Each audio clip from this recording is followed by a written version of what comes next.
Wagle estate police स्टेशनचे detection टीमने केलेलं आहे. त्याच्यामध्ये एक खूप नावाजलेला आरोपी आहे, ज्याचे पूर्वीचं खूप मोठं रेकॉर्ड आहे. त्याला ह्या घरफोडीच्या गुन्ह्यामध्ये अटक केलं आहे.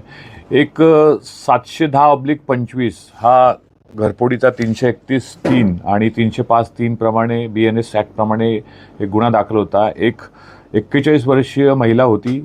जी अंबिकानगर राहणारी, तिचे दिवसा 24 तारखेला 24/11/2025 साठी तिच्या घरी घरफोडी झाली होती. 24 तारखेला एक गुन्हा होता, त्यानंतर 26 तारखेला आणि 27 तारखेला सलग 3 दिवस 3 घरफोडीचे गुन्हे घडले होते. तर ह्यातला जो मेन आरोपी आहे दीपक वैश्य, त्याचं वय 40 वर्ष आहे. तो राहणार शिवाजीनगर गोवंडी इथल्या एरियातला. त्याला आपण या घरफोडीमध्ये अटक केलेत. हा वैश्य हा पूर्वीचा मुंबईचा आणि ठाण्यातला रेकॉर्डवरचा आरोपी आहे. त्याच्यावर जवळपास 20 ते 25 गुन्हे दाखल आहेत. आमच्याकडे जवळपास 15 ते 16 गुन्ह्यांची यादी त्याच्यावर दाखल असलेली मिळाली आहेत. आणखी त्याच्यावरती गुन्हे होते. आता वागळे स्टेट पोलीस स्टेशनच्या तपासामध्ये त्यांचे जे 3ही घरफोडीचे गुन्हे डिटेक्ट झालेले आहेत आणि संपूर्ण माल यामध्ये रिकवर झालेला आहे. त्याचबरोबर श्रीनगर पोलीस स्टेशनचे आणखी 2 गुन्हे उघडकीस याच्यामध्ये आलेले आहेत.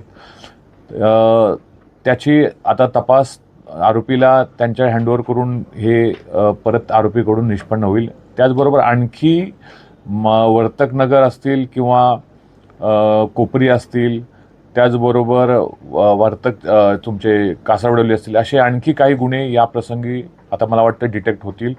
त्याला आरोपीला जवळपास 3 दिवस पोलीस कस्टडी आहे. 9 तारखेपर्यंत त्याची पोलीस कस्टडी आहे. आता परत त्याची कस्टडी वाढवण्यात येईल आणि संपूर्ण जो मुद्देमाल गेला होता, या 3ही गुन्ह्यांचा 100% मुद्देमाल आपण रिकवर केलेला आहे.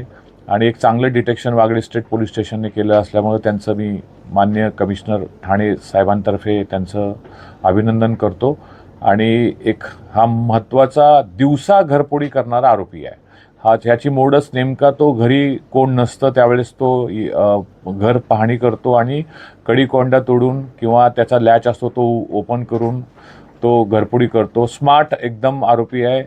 5 ते 6 मिनिटात पूर्ण दरवाजा ओपन करून घरचे सगळे दागिने साफसफाई करून पसार होतो. रेग्युलर मास्क वापरतो. पण तपासामध्ये आपण विविध टेक्निकल ॲनालिसिस किंवा CCTV फुटेज यावरून या गुन्ह्याला आरोपीला निष्पन्न केलं आणि त्याला 6 तारखेला तो आपल्या हद्दीत परत घरफोडी करण्यासाठी येत असल्याची माहिती मिळाली आणि आपल्या डिटेक्शन टीमने त्याला ताब्यात घेतलेला आहे. मार्केट शिवाजीनगर एरियातला आहे. पूर्वीपासून तो घरफोड्याच करतो. काही चोरीचे गुन्हे पण दाखल आहेत आणि त्याचं विशेष असं काही एज्युकेशन वगैरे असं मोठं नाही आहे आणि फक्त तो ह्या दिवसा घरफोडी करण्यामध्ये तो मास्टर आहे. मोठी खासियत आहे. आणि नंतर तो ह्या मालाची विल्हेवाट लावतो. मालाची विल्हेवाट लावण्यापूर्वीच आपण त्याला डिटेक्शन टीमने ताब्यात घेतलेला आहे.